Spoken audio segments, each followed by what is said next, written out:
Welcome to the Banker Lamp. Please enjoy the video. In this video, I will explain how to cash out your Acorns account.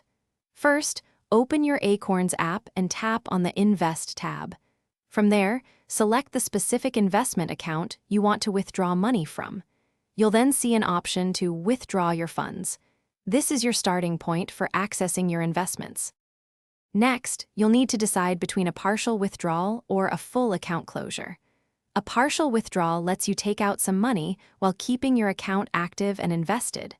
If you choose to close your account, all your investments will be sold, and the entire balance will be sent to your linked bank. Consider your long-term goals here.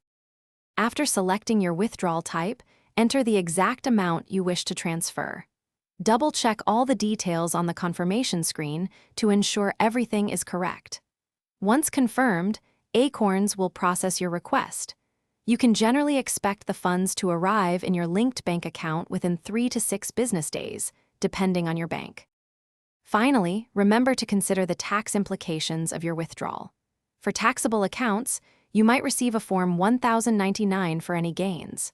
Also, ensure your linked bank account details are completely up to date to avoid any delays.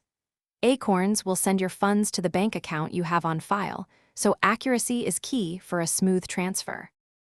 Thanks for watching. If this was helpful, leave a like and consider subscribing. See you next time.